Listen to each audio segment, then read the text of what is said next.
The darkness of space rippled as something ancient and terrible stirred at the edge of the Milky Way.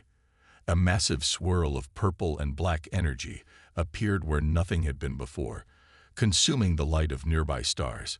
Within hours, an entire solar system vanished into its maw. Admiral Torque of the Galactic Coalition slammed his four-fingered hand onto the table. This anomaly has destroyed 3 star systems in 2 weeks. If it continues on its current path, it will reach populated worlds within a month. Representatives from 27 advanced species filled the Grand Hall of the Coalition's space station. The emergency summit had been called with barely a day's notice, yet none dared ignore the summons. "Let the Vrexel handle this threat," boomed General Draz, his scaled skin gleaming under the lights. "Our warships are the mightiest in the quadrant. We will blast this cosmic disturbance back to whatever dimension spawned it." Cheers erupted from the Vrexel delegation. Their species had dominated space warfare for centuries, their very name striking fear across the stars. "The Taurians stand ready as well," declared Commander Vos, her massive horned head nodding with confidence. "Our scientists have already developed theoretical weapons that could disrupt such anomalies. We need only to deliver them to the target." The Coalition's chief scientist, a small blue-skinned Metulan named Dr. Plex, cleared his throat. "That's precisely the problem," he said, activating a holographic display. "Our analysis shows the anomaly will destroy any ship before conventional weapons can be deployed. The only solution is to deliver this." He held up a small cylinder directly to the center of the disturbance. "A dimensional stabilizer," Dr. Plex continued.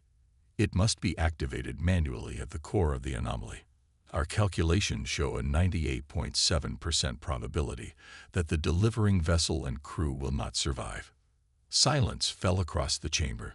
General Draz shifted uncomfortably. "The Vrexel would gladly sacrifice for the greater good, but our treaty obligations prevent us from sending ships into that sector without a full council vote." Commander Vos suddenly examined her datapad with great interest. "The Taurian fleet is currently engaged in necessary defense operations. Perhaps another species could take the lead while we provide support."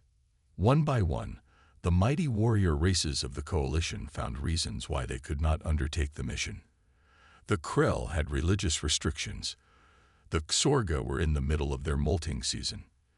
The Palladorians cited ancient laws preventing suicide missions. In the back of the room, a human representative named Tom Baker listened quietly. Humans were relatively new to the Coalition, having achieved faster-than-light travel only 70 years earlier.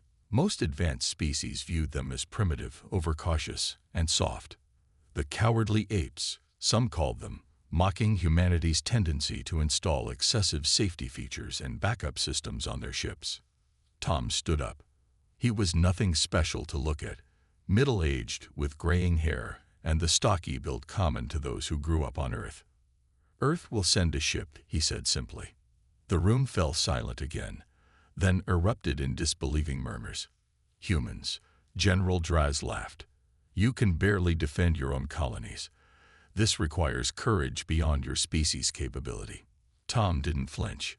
"We'll need technical specifications for the device and 3 days to modify one of our vessels. We'll deliver your stabilizer." Admiral Torque studied the human with newfound interest. "You understand this is almost certainly a one-way journey."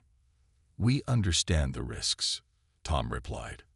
"But someone needs to step up. We'll have volunteers ready by tomorrow."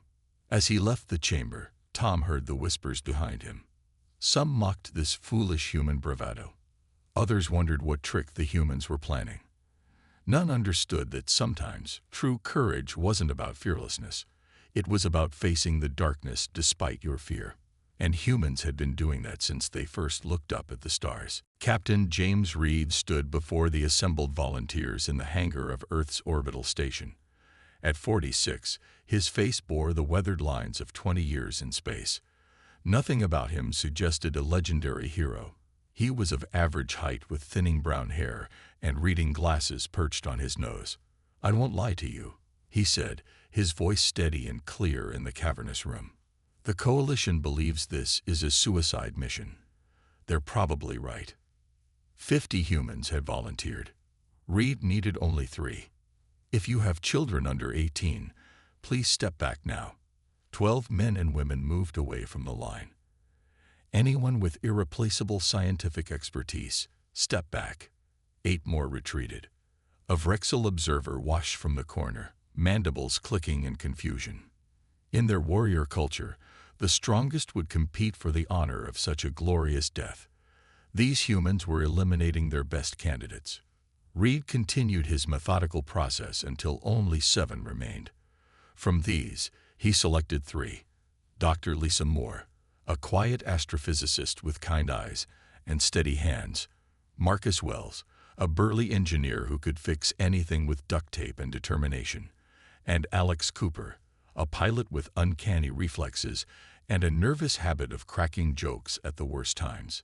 None of them looked like heroes from ancient myths. They looked like ordinary people. Why select these? Demanded the Vrexel observer later. They showed fear in their eyes. Of course they're afraid, Reed replied. They're not stupid, but they're the right team for this job. The next morning, the chosen crew gathered in the briefing room. Maps and diagrams covered the walls. Reed pointed to a holographic display of their ship. The Perseverance is being modified with every shield and protection we can give her, he explained. Marcus, I need you to install triple redundancy on all critical systems. Already planning on quadruple, the engineer replied, sketching ideas on his tablet. Lisa, your job is to understand this anomaly better than anyone in the coalition. There might be something they've missed. The scientist nodded, already lost in thought, as she reviewed the data. Alex, plot us 15 different approach vectors. If one fails, we try another. What about emergency extraction? Alex asked, fingers drumming nervously on the table. We'll have escape pods, but Reed hesitated. But they probably won't work that close to the anomaly. Lisa finished. We all understand, Captain. The room fell quiet. I have a son, Marcus said suddenly. He's 19, studying engineering like his old man. I'd like to see him graduate next year. My mother needs help with her medical treatments. Alex added softly. I just adopted a dog, Lisa said with a small smile. Someone will need to take care of him. Reed nodded. Write it all down. We'll make sure everything's taken care of, whatever happens. From the observation deck, representatives of the coalition watched with growing confusion. A Taurian diplomat shook his massive head. They spend more time planning for failure than for success, he rumbled. Is this how humans always prepare for battle? Admiral Torque of the coalition studied the humans thoughtfully. I'm starting to wonder if we've misunderstood them all along. For 2 more days, the crew worked tirelessly. They recorded messages for loved ones. They ran simulations until they could perform every procedure blindfolded. They argued, improved plans, and prepared for countless disaster scenarios. On the 3rd day, they stood before the Perseverance, now bristling with additional shielding and strange-looking backup systems no coalition engineer would have bothered installing. Captain Reed looked at his crew. Last chance to back out. And missed the adventure of a lifetime. Alex grinned, though fear flickered behind the smile. Someone has to do it, Lisa said simply. Marcus patted the ship's hull. She'll get us there. The rest is up to us. Together, the 4 humans boarded their ship, not as fearless warriors seeking glory, but as people with everything to lose, yet willing to risk it anyway. The Perseverance detached from Earth Station with little ceremony. No grand parades, no warrior chants that might have accompanied a Vrexel departure. Just a simple radio message from Mission Control. Godspeed and good luck. On the command deck, Captain Reed watched the station shrink behind them. Alex, take us to Jump Point Alpha. Aye, Captain. The pilot's fingers danced across the controls, their ship accelerating smoothly toward empty space. Representatives from the coalition had gathered in a special observation lounge for what many considered a ceremonial farewell to the doomed humans. Taurian Commander Vos stepped forward, her massive form towering over the others. "A toast to the brave humans," she announced, raising a ceremonial cup. "May their sacrifice bring honor to their bloodlines." Admiral Torque nodded solemnly. "Their names will be recorded in the Coalition archives." "These speeches sound suspiciously like eulogies," whispered Dr. Plex to a colleague. Aboard the Perseverance, life quickly settled into a routine. 4 days into their journey, they gathered in the small mess hall for dinner. "My husband sent this recording," Lisa said, activating her personal tablet. A bearded man appeared on screen, smiling warmly. "Hey, space girl. Rocket, and I miss you." A shaggy dog barked in the background. "Come home to us, okay? Whatever it takes." Lisa wiped a tear from her eye. "Sorry, I just..."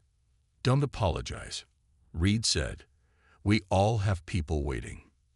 Marcus nodded, pushing his food around his plate. "My son sent me designs for an improved shield coupling. Kid might be onto something. I'll implement it tomorrow." "How do you think the Vrexel handle missions like this?" Alex asked, trying to lighten the mood. "Think they get scared?" Reed considered this. "They probably do. They just don't talk about it." "That seems unhealthy," Lisa said. Later that night, Reed found Alex in the observation dome, staring at the stars. The pilot's eyes were red. "Bad dreams?" Reed asked, floating into the zero-gravity chamber. Alex nodded. "I keep seeing the ship torn apart. Us with it." He laughed bitterly. "Some pilot I am, terrified of what's ahead." "I'd be more worried if you weren't scared," Reed said. "Fear keeps us sharp. It's not about not being afraid. It's about not letting the fear stop you. The Coalition species think we're weak because we admit it. That's their problem, not ours." At the same moment, halfway across the galaxy, the cosmic anomaly consumed another star system. The destruction was broadcast to all Coalition planets. Panic began to spread. General Draz of the Vrexel paced in the Coalition war room. "How long until the humans reach the target?" 8 more days at their current speed," replied Dr. Plex. "But there's a problem. The anomaly is accelerating its consumption rate. Their window to deploy the stabilizer might be narrower than we calculated. Can we contact them? Tell them to hurry." Admiral Torque shook his head. "Their ship is currently in FTL transit.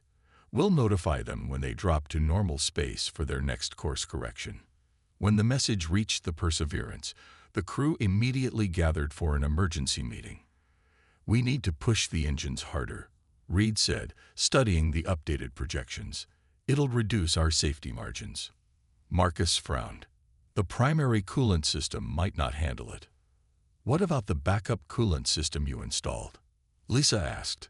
"That's supposed to be for emergencies only." Reed looked at each crew member. "I think this qualifies. Are we agreed?" They nodded, faces solemn but determined. When they increased speed, the ship groaned around them. Warning lights flashed on several consoles. "Primary coolant system at 110% capacity," Marcus reported. "Backup system engaging. Will it hold?" Reed asked. The engineer's face was grim. "It'll have to." As they accelerated toward their destination, Reed recorded a private log entry. "The crew knows our chances are slim. They're scared. We all are. But they keep working, keep planning, keep hoping. If courage means facing death without fear, then maybe we're not courageous at all. But if it means doing what's necessary despite the fear, then I'd never seen braver souls than those serving with me now." Ahead of them, barely visible at extreme telescope range, the deadly purple-black swirl of the anomaly waited. The anomaly filled the view screen, a churning vortex of purple-black energy that seemed to devour light itself. The Perseverance hung at a safe distance, though safe was relative when dealing with something that could consume entire star systems. "Preliminary scans complete," Lisa announced, her voice tight with concentration. "The anomaly's outer boundary is less stable than predicted. Energy readings are..." "Wait, that's odd." Reed moved to her station. "What is it?" "There's a pattern to the energy fluctuations. Look." She pointed to her screen where waves of data scrolled past. See how they repeat. Every 13.8 seconds, the pattern resets. Marcus peered over her shoulder. Could be random. Once or twice, maybe, but I've tracked 7 complete cycles now. That's not random. Lysa's eyes were bright with excitement despite the danger around them. Captain, I don't think this is a natural phenomenon. Alex looked up from the pilot's console. You think someone made this thing? Or, Lisa hesitated. What if it is someone? Reed frowned. Explain. Lisa pulled up additional data. These energy patterns, they're almost like a language. Look at how they cluster and repeat. It reminds me of studies on sperm whale communication, complex patterns that carry information. Are you suggesting we try to talk to it? Marcus asked incredulously. I'm suggesting it might already be trying to talk to us, Lisa replied. Reed stared at the swirling vortex. The Coalition had authorized them to deliver a weapon, a stabilizer designed to collapse the anomaly. No one had considered it might be something more than a destructive force of nature. If we're wrong, we waste time we don't have, he said slowly. If the anomaly reaches the Proxima colony, thousands die, Alex finished. But if Lisa's right, the decision weighed heavily on Reed. The mission parameters were clear: deliver the device, activate it, and escape if possible.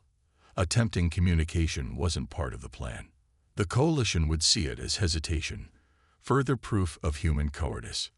What would you need to establish contact? He asked Lisa finally. We could modify our shield emitters to pulse in response to its patterns. Maybe start with mathematical sequences, prime numbers, Fibonacci series, universal concepts that might bridge the communication gap. Reed nodded. Do it, but we prepare the stabilizer in parallel. If we don't see results in 3 hours, we proceed with the original plan. The Coalition won't like this, Marcus warned. The Coalition isn't here, Reed replied. We are. For the next hour, Lisa and Marcus worked feverishly to reconfigure the shield emitters, while Alex maintained their position at the edge of safe distance. Reed recorded their decision and the reasoning behind it, knowing it might be reviewed later, assuming any of them survived. Ready for first transmission, Lisa announced, starting with prime numbers. The shield emitters pulsed, sending a simple sequence toward the anomaly. 2 pulses, then 3, then 5, then 7. Nothing happened for long minutes. Then, just as Reed was about to order them to try something else, the vortex flickered. A series of energy bursts emanated from its center. 2, 3, 5, 7, 11, 13. It's responding. Lisa gasped. It's continuing the sequence. Over the next hour, they progressed from simple mathematics to more complex concepts. The anomaly matched them step for step, eventually responding with patterns of its own. I think it's trying to establish a communication framework, Lisa said, her fingers flying across her console.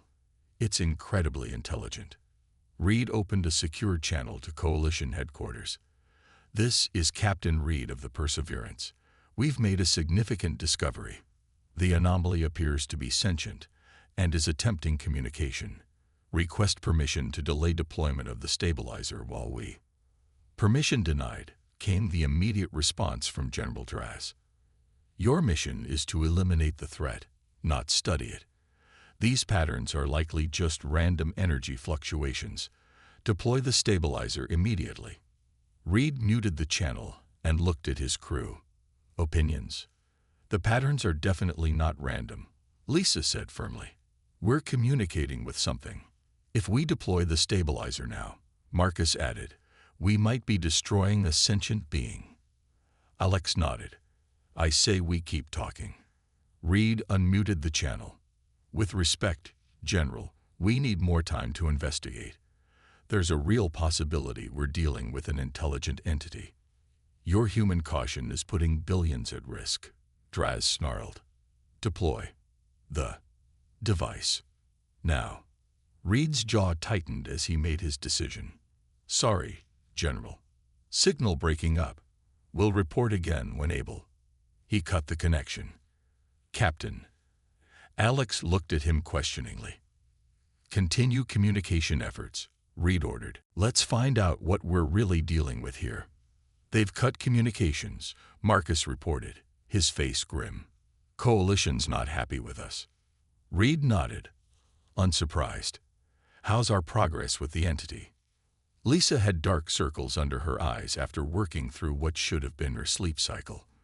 We've established basic mathematical concepts. Now I'm trying to introduce symbolic language. Her screen displayed simple shapes: circle, square, triangle, pulsing toward the anomaly in carefully timed sequences. Any response? Reed asked. As if answering his question, the view screen flickered. The swirling vortex shifted, its purple-black energy forming distinct geometric patterns that matched their transmission, then expanded into more complex arrangements. It's learning exponentially, Lisa whispered. This is incredible. Alex pointed at a new pattern forming in the anomaly. What's that supposed to be? The energy coalesced into a rough approximation of the Perseverance. It's showing us our ship, Reed said, amazement creeping into his voice. Lisa quickly sent a confirmation signal, then transmitted an image of the anomaly itself. The response came faster this time. The entity formed a different shape, something like a spiral galaxy, but with strange branches extending outward. I think it's showing us what it actually looks like, Lisa said, or what it's supposed to look like. This may be its natural form. For the next hour, they established more complex concepts: existence, time, damage, help. The entity absorbed everything at remarkable speed, soon communicating in rudimentary but understandable sequences. Finally, a message took shape that Lisa translated with trembling hands. Trapped. Help. Pain. Not want. Destroy. It's trapped. Marcus leaned forward. Trapped where? More patterns flowed across the void. Lisa worked frantically to keep up with the translation. Between. Spaces. Dimensions. Accident. Long time trapped. Trying. Escape. Pain. Sorry. Destruction. Not intention. The crew exchanged stunned looks. Reed broke the silence first. It's telling us it's accidentally trapped between dimensions, and the destruction it's causing is just a side effect of it trying to escape. That matches the energy readings, Lisa confirmed. The bursts that destroy star systems, they could be like someone thrashing around in quicksand, making things worse while trying to get free. Alex ran a hand through his hair. So instead of an attacking monster, we've got a scared, injured being that needs help. The Coalition won't believe this, Marcus said quietly. They ordered us to deliver a weapon, not offer aid. Reed's comm unit beeped, an incoming transmission from Coalition headquarters. He hesitated, then accepted it. Admiral Torque's face appeared on screen, his expression severe. Captain Reed, your continued defiance of direct orders borders on treason against the Coalition. Our long-range scans indicate you haven't deployed the stabilizer. General Draz has dispatched warships to your location. If you haven't completed your mission by the time they arrive, they are authorized to deploy it themselves. Admiral, we've made first contact with an intelligent entity, Reed urged. The anomaly isn't a natural disaster. It's a being trapped between dimensions. The destruction is accidental. Torque's eyes narrowed. Captain, we expected better from humans than childish fantasies to avoid completing a difficult mission. Your species volunteered for this task, yet now you hesitate when faced with the harsh reality. We're not hesitating, Reed countered. We're discovering new information that changes our understanding of the situation. Deploy the stabilizer, Captain. That's your final warning. The transmission cut off. Lisa looked up from her console. The entity is sending something new. On the view screen, energy patterns formed into a clear message. Your device will kill me. Please. Another way. The stabilizer isn't designed to help it, Marcus realized. It's designed to collapse the dimensional rift, with the entity still inside.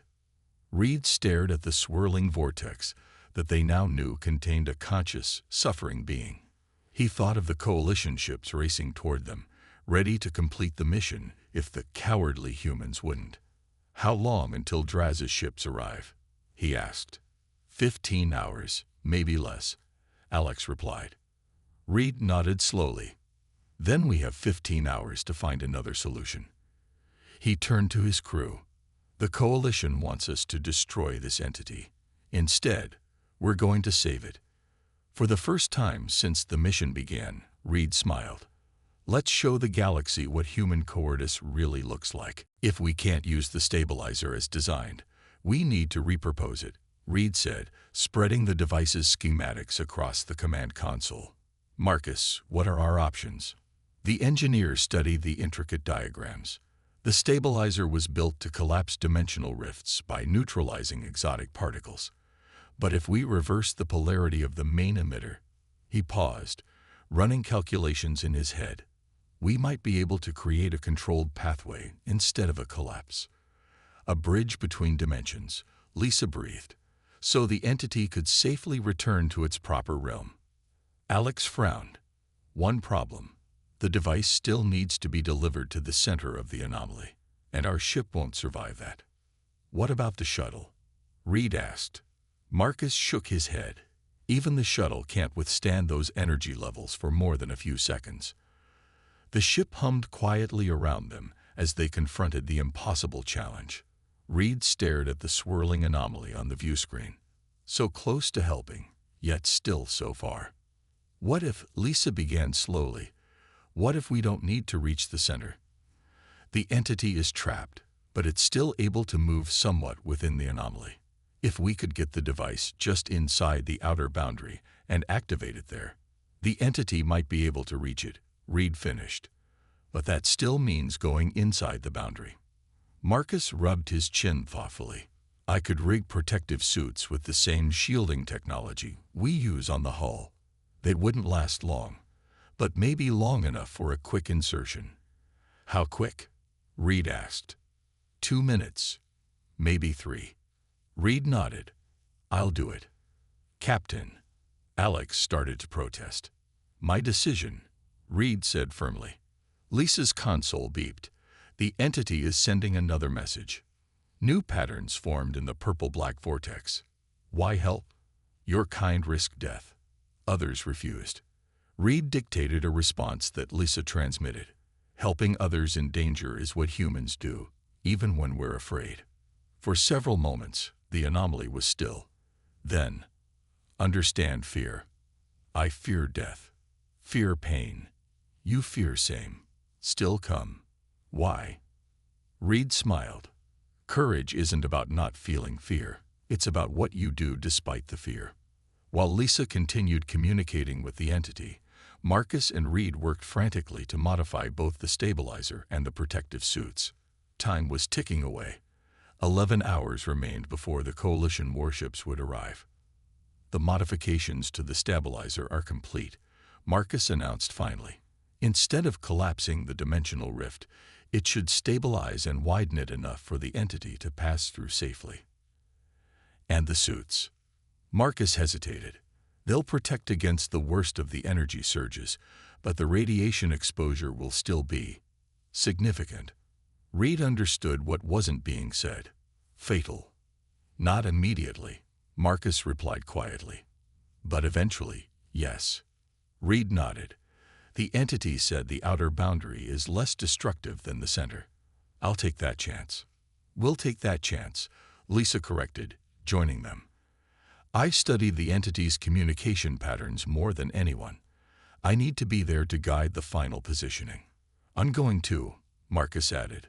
"Someone needs to make final adjustments to the device once we're inside." Alex stood up from the pilot's console. "Don't look at me. I'm staying right here to make sure we have a ship to come back to." But then he grinned. "Besides, someone has to tell this story later." Reed looked at his crew, these ordinary humans who had volunteered for what everyone believed was certain death. Now they were volunteering again, knowing the price might be even higher than they'd first thought. Coalition ships just entered long-range sensors, Alex reported. 9 hours until they reach us. Then we have 9 hours to get this right, Reed said. Let's suit up. In the launch bay, the three humans checked each other's protective gear one final time. The modified suits glowed faintly with the energy of their special shielding.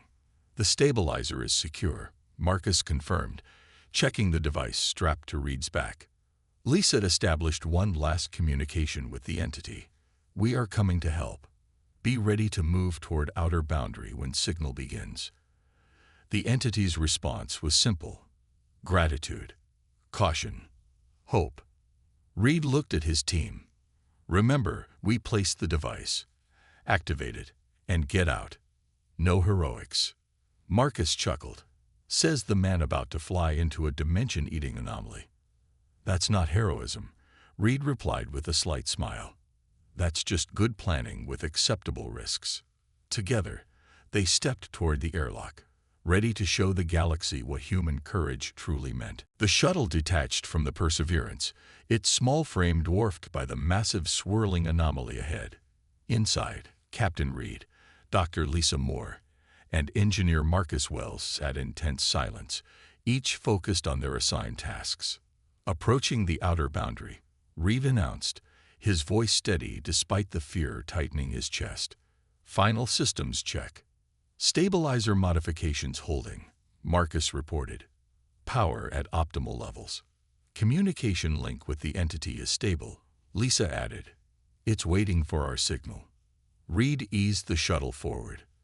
The moment they crossed the boundary, alarms blared throughout the small craft. The hull groaned as strange energies pressed against it from all directions. Shields at 70% and falling, Marcus warned. We have 2 minutes, maybe less. Outside the viewports, reality itself seemed to bend. Colors that had no names on Earth rippled through the void. Through it all, they could see something moving. A massive form of pure energy, reaching toward them with tendrils of purple-black light. The entity, Lisa whispered in awe. Reed guided the shuttle deeper, fighting against controls that increasingly refused to respond. 30 seconds to deployment position. A violent surge rocked the shuttle, sending them spinning. Warning lights flashed across every console.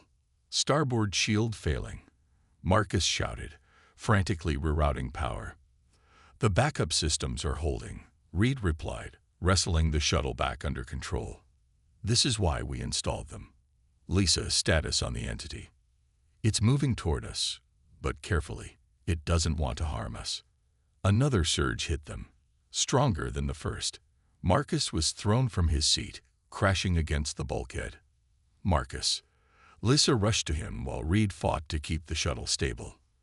I'm fine, the engineer grunted, blood trickling from a cut on his forehead. Just get to the deployment point. Reed nodded, focusing entirely on their trajectory. 10 seconds. 5. We're there. Deployment hatch open. With practiced precision, they moved to execute their plan. Marcus retrieved the stabilizer, his hand steady despite the chaos around them. Lisa maintained contact with the entity, guiding it toward their position. Reed held the shuttle as steady as possible against the dimensional currents that threatened to tear it apart. Hull integrity at 28%, the computer announced dispassionately. Catastrophic failure imminent. Ready for deployment, Marcus called, positioning the modified device at the open hatch. Lisa's eyes were closed in concentration. The entity is in position. It understands what we're trying to do. Now, Marcus, Reed ordered. The engineer activated the stabilizer and pushed it out into the swirling void. For a heart-stopping moment, nothing happened. Then the device glowed brightly, emitting expanding rings of golden energy that began to interact with the purple-black swirls of the anomaly. It's working, Lisa exclaimed. The dimensional pathway is forming. Through the viewport, they watched as the entity moved toward the golden rings. Its massive form seemed to compress, flowing toward the pathway like water finding a drain. Hull breach in Section 3. The computer warned. Life support compromised. Time to go, Reed said grimly, firing the emergency thrusters. The shuttle lurched painfully toward the boundary they had crossed minutes before. Behind them, the entity continued flowing through the dimensional pathway, its form gradually diminishing as it escaped its cosmic prison. The energy of the anomaly began to stabilize, the destructive surges fading. "We're not going to make it," Marcus said quietly as the shuttle systems failed one by one. Reed smiled. "That's where you're wrong." The shuttle burst through the outer boundary just as its engines died completely. Ahead of them, the Perseverance waited, its docking bay open and ready. "I told you those extra shield batteries were worth installing," Reed said as Alex's voice came over the comm, guiding them home. From the bridge of the lead coalition warship, General Draz watched in disbelief as the anomaly shrank to a fraction of its former size, then vanished entirely. "What did they do?" he demanded. Admiral Torque studied the readings carefully. "Not what we ordered," he replied. "Something better." Aboard the Perseverance, the three humans stripped off their damaged protective suits. Their radiation badges had turned black, a warning of the price they would pay for today's victory. "Medical scans show significant exposure," Alex reported solemnly. "But the new treatments on Earth might help." Reed nodded. Either way, it was worth it. The comm system chimed. Admiral Torque's face appeared on screen, his expression unreadable. "Captain Reed, your direct disobedience of orders demands explanation." "With respect, Admiral, we found a better solution. The entity was not a threat. It was a victim. It's now safely returned to its own dimension. And the risk to your crew, to yourselves." Reed straightened despite his exhaustion. Calculated, acceptable, necessary. For a long moment, Torque was silent. Then, surprisingly, he inclined his head. "The Coalition has much to learn about courage, it seems. Not the reckless charge of the Frexel, or the unthinking sacrifice of the Taurians, but the careful, deliberate courage to face fear, to plan for it, and still move forward." As the Perseverance turned toward home, the story of the cowardly humans spread across the galaxy. The species that ran safety drills, that installed backup systems, that admitted their fears, they had succeeded where the mighty warrior races had refused to try. Perhaps, the galaxy whispered, there was more than one kind of courage. Perhaps the true heroes were not those who felt no fear, but those who faced it armed with caution, preparation, and the quiet determination to try anyway.